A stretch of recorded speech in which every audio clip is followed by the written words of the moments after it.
අපි බලමු ප්‍රශ්නාංක 45 2018 ප්‍රශ්න පත්‍රේ. හරි. හරි ලේසි ප්‍රශ්නයක් කාගෙන්ද අහන්නේ? විද්‍යුත් ශේෂ්ත්‍රවල විභවය සහ විභව ශක්තිය ආශ්‍රිත කැලෙන් තමයි මේ ප්‍රශ්නේ අපෙන් අහලා තියෙන්නේ. හරි. එහෙනම් ඔයාලා විද්‍යුත් ශේෂ්ත්‍ර මේ වෙනකොට ඔයාලා ක්ලාසස් වල කරලා ඇති. හරි. එහෙනම් මේ ප්‍රශ්න අනිවාර්යෙන් try කරන්න පුළුවන් ප්‍රශ්නයක්. හරි. අපි බලමු මේ ප්‍රශ්නේ කොහොමද හරි ඉක්මනින් ලේසියෙන්. හරි. කොහොමද මේ ප්‍රශ්නේ ගොඩ දාගන්නේ කියලා. හරි. බලමු. හරි. හොඳට ප්‍රශ්නේ කියවන්න. හරි ප්‍රශ්නාංක 45 දැන් ළමයි හිතනවා 45 කිව්වම නේ අමාවෘති. හරි. බලන්න අමාවෘති කියනවා. මේ කියන ධන කියු ලක්ෂාකාර ආරෝපණ තුනක ඒකලිත ව්‍යාප්තියක ආරෝපණ ඕ ලක්ෂයක සිට ඔච්චර දුරකින් තියෙනවා. හරි බලන්න. මම ගන්නම්කෝ මෙහෙම ඕ ලක්ෂය තියෙනවා. හරි. මම ගන්නම් මෙතන මෙහෙම ඕ කියලා ලක්ෂයක් තියෙනවා. හරි. ඊට පස්සේ මම කියනවා සෙන්ටිමීටර 2කින් 3කින් 6කින්. හරි. ඔහම ලක්ෂ 3ක් තියෙනවලු. හරි. එකක් සෙන්ටිමීටර 2යි. හරි. ඊට පස්සේ එහෙනම් 3ක් වෙනවා. මෙයා එකක් වෙන්න බෑ. මෙයාත් 3යි. හරි. හරි. දැන් බලන්න. දැන් හරි. හරි. මෙතන ඉඳන් මෙතනට A ලක්ෂයට 2යි, B ලක්ෂයට 3යි, C ලක්ෂයට 6යි. හරිනේ? හරි. එතන ධන කිව් ආරෝපණ තියෙනවලු. හරි. ධන කිව් ආරෝපණ තුනක් තියෙනවලු.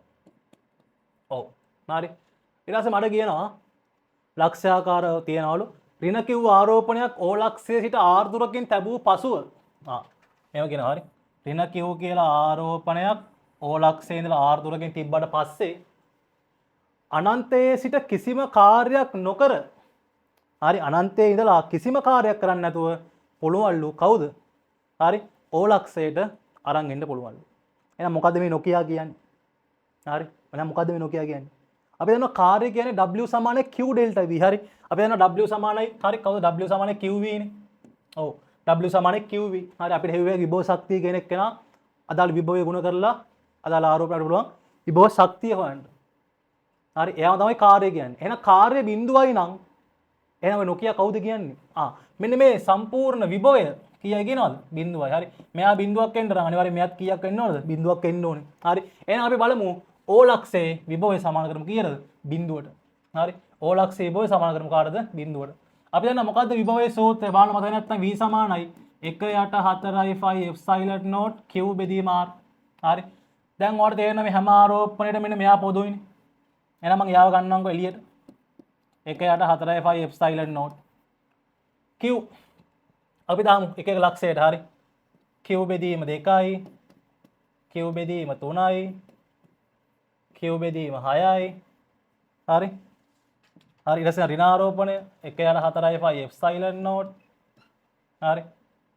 ඍණාරෝපණය නිසා තමයි මේ ඍණ ලකුණ ගත්තේ ඉස්සරහට. හරි. Q බෙදීම R සමාන වෙනවා කාටද? බිඳුවට. හරි. මෙයාව දාන්න මේ පැත්තට. දාලා සුළු කරමු. හරි. දැන් මොකද වෙන්නේ? මෙයාට මෙයා කැපිලා යනවා. හරි. පොදු හරය 6යි. උඩින් එනවා කීයයි කියලාද? හරි 6ට 2 ඒවා 3යි. හරි 6යි Q කියලා. ඒතර 6යි Q සමානයි අර පැත්තේ Q බෙදීම R. හරි මේ 6ට මේ 6 කැපෙනවා මේ Qට මේ Q කැපෙනවා. එහෙනම් තේරෙනවා R සමානයි සෙන්ටිමීටර කීයද? 1යි. හරිම ලේසි. හරි R සමාන සෙන්ටිමීටර කීයද? 1යි. කීයද උත්තරේ? 1. හරි.